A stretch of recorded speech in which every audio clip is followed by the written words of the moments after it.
Olá, eu sou a professora Cris e hoje vamos fazer a mediação de leitura da obra de Blixstein.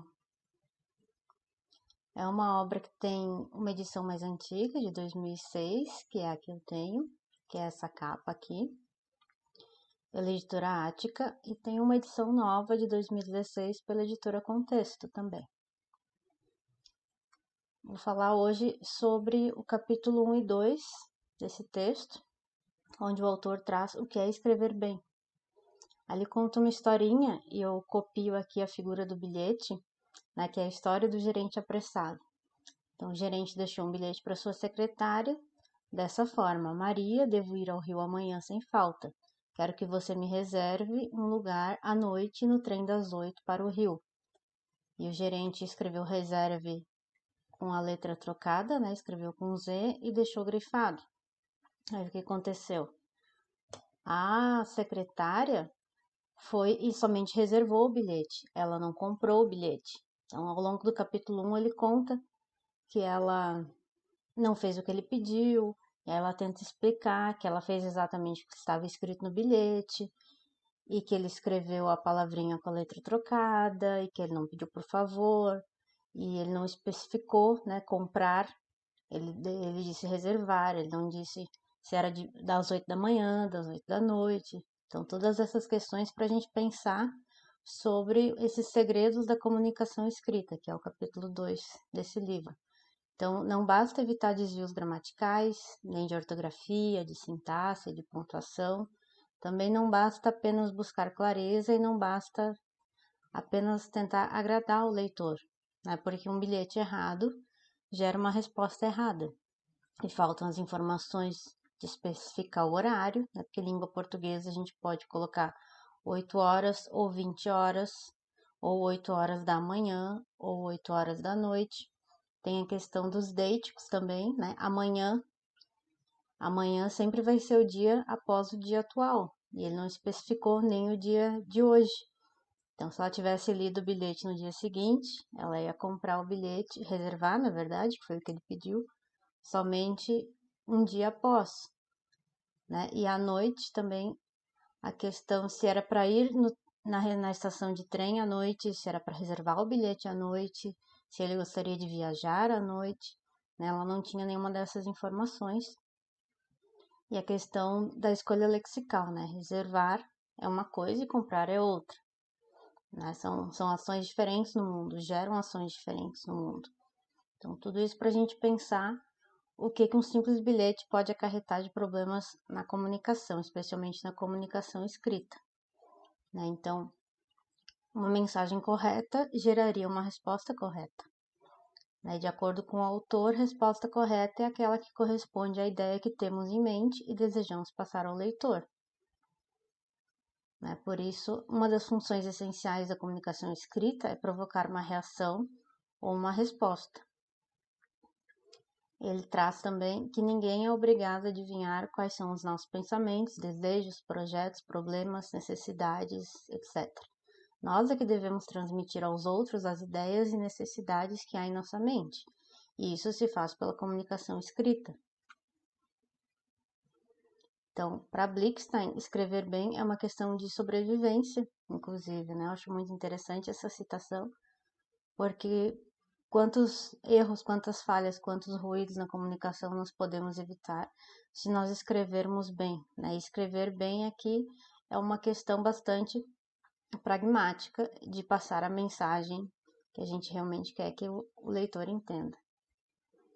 Na página 17, o autor traz esses 4 princípios da comunicação, né, que toda comunicação escrita deve gerar uma resposta a uma determinada ideia ou necessidade que temos em mente, que a comunicação escrita será correta e eficaz se produzir uma resposta igualmente correta, né, correta de acordo com as intenções de quem escreveu, e a resposta correta é a que esperamos, é aquela que corresponde à ideia que temos em mente. E para avaliarmos a correção e a eficácia de uma comunicação escrita, temos que verificar se houve a resposta e se a resposta corresponde a essa ideia ou necessidade.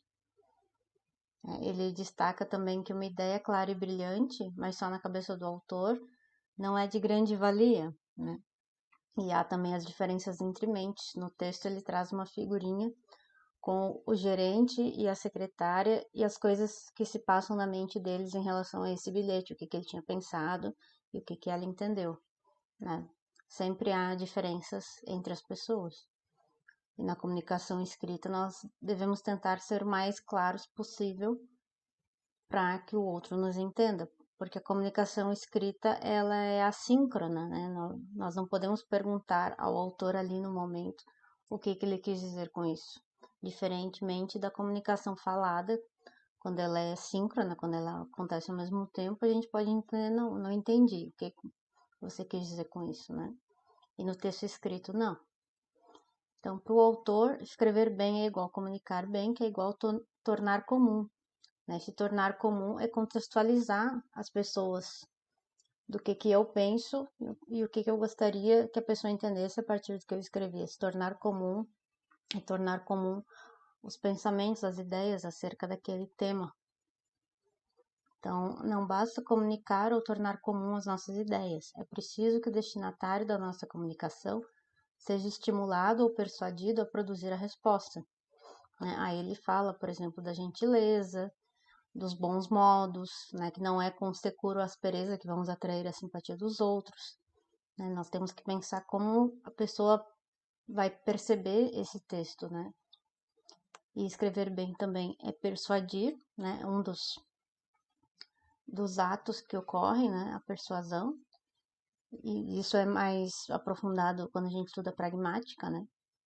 Mas esse texto é de 2006, já havia os estudos pragmáticos nessa época, já haviam sido desenvolvidos, mas hoje em dia se fala bem mais nisso. E o autor traz também que a comunicação escrita deve ser agradável, suave e persuasiva, né? Porque ele sempre tem essa questão de obter a resposta, né? Porque a gente escreve para alguém e quando a gente escreve para a gente mesmo, a gente, quando relê o nosso texto, né? Se ele for para isso, porque há textos que a gente escreve, né? Não para uma outra pessoa, e sim para registro próprio. Mas a gente também espera uma resposta, né? A gente fez esse registro por algum motivo.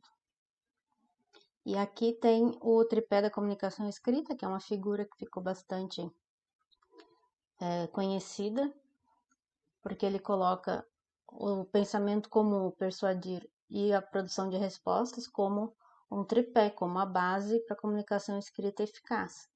E ele diz depois, né, como segurar o tripé, porque se não tiver algumas dessas partes, o tripé cai, né?